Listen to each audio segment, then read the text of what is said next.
Soulja Boy tough. Alright, siyempre, go muna tayo. Mommy, needles natin. Ang ating pala. Okay, siyempre, gamit pa rin natin yung ano natin, gray wash set ng Mommy Inks 2060 then yung triple block.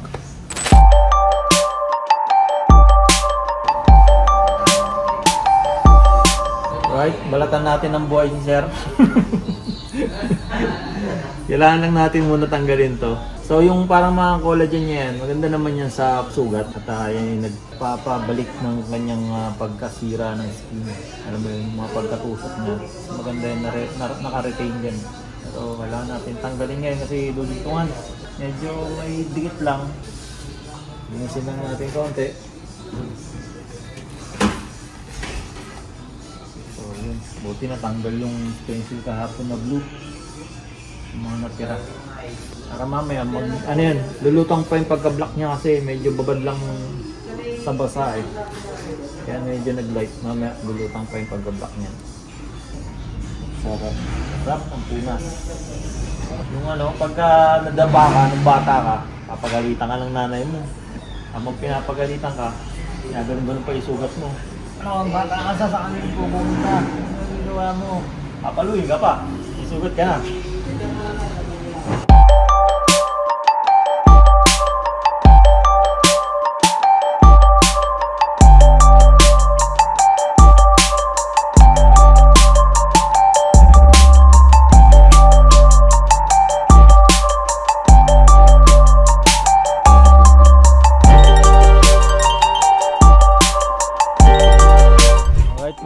Panibagong pagsubok na naman ang ating tinatahak ngayon para sa ating pyesa.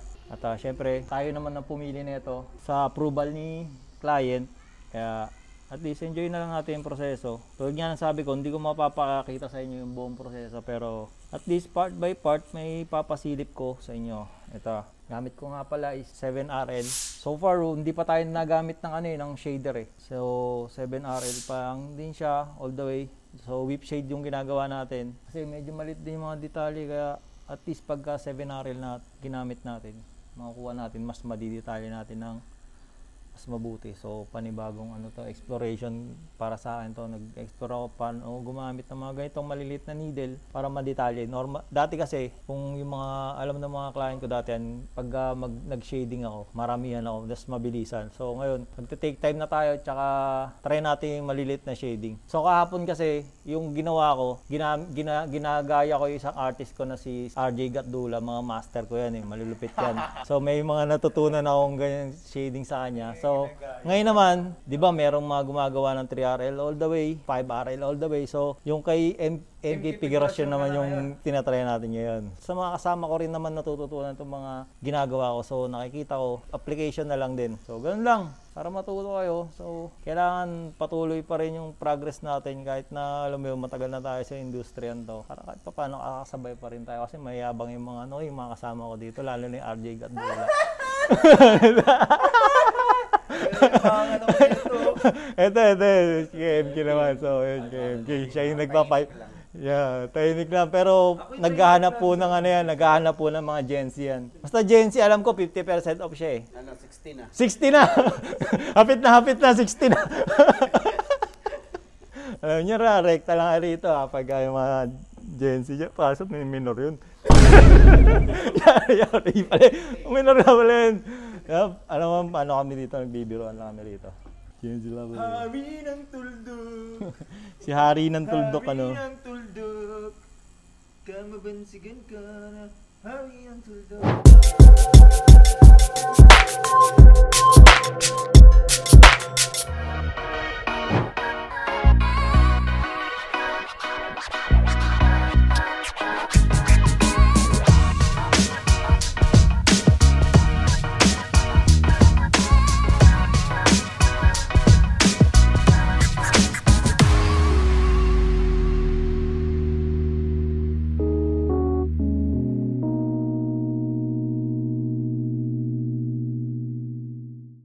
Almost.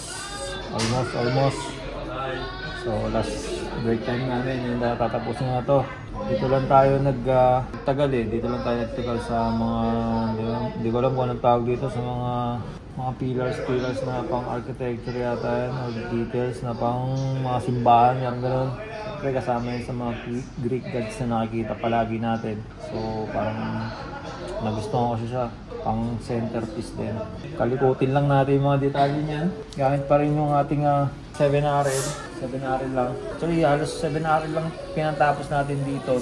Gumamit lang ng 15 curved magnum dito sa clouds. Pinandugtong lang natin. Yan lang yan. So, pagka ganyan, medyo dark na yung stencil natin. Nagdikit-dikit na yung mga details niya. Mamapping mo lang naman yan Pag nasundan mo na isa, titignan mo nila yung mga katabi niya para hindi ka maligaw. Kahit na ganito matagal, sabi ko nga sa client ko nag-enjoy naman kami. Hindi ko alam kung nag-enjoy pa siya. Pero actually enjoy naman daw. Pero actually pagka ganitong proseso, mas tumatagal yung client. Hindi siya bugbog. Pagka nagtatato ko dati ng puro shader na magnum, medyo mas nabubugbog yung client. Unlike sa ganitong process, matagal siya pero konti-unti, hindi siya nabibigla. Hindi na lang. Tignan na lang natin mamaya pinaka final outcome ng ating day 2 na si Atlas. Pagka ganito kasi pala, pagka ganitong liner lang, mas nabibigyan natin ng hustisya yung mga kailangan iwan na magiging contrast niya, tsaka yung mga depth na kailangan natin na maipalabas din, mas mas na darken natin kahit na maliit lang siya gamit yung maliit na karayom. Tignan lang natin yung resulta mamaya. Salamat sa inyong pagsubaybay. Sa mga hindi pa naka-subscribe dyan sa aking YouTube, subscribe na kayo. Meron din tayong Facebook page, Solar Boy. Pa-follow na rin.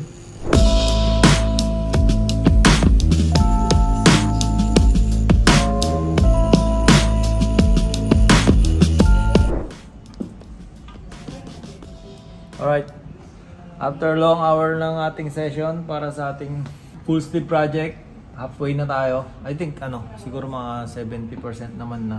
30% na lang dito. And meron na plano ilagay dito si Cesar, tsaka yung Vinny, VD, Vici.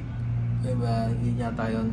So, medyo i-open skin lang natin yung mga letters nun. So, magiging madali na yun sa next session natin. Bukas tol, no? So 3 days straight na session natin. Napakatibay. First tattoo niya yan, full sleeve agad. And hindi biro yung mga detaling ginawa natin. Medyo talaga medyo intricate siya. Maraming nangyayari, maraming character. And syempre hindi natin tinitipid yan pag mga syempre tattoo yan pala. Syempre tattoo yan. Hindi natin tinitipid yan.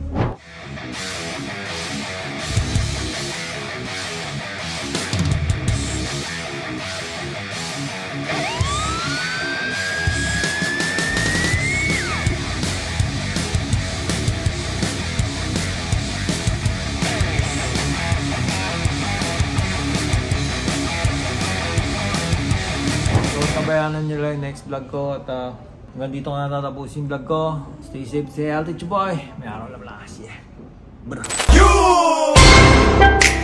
Soldier boy, tough.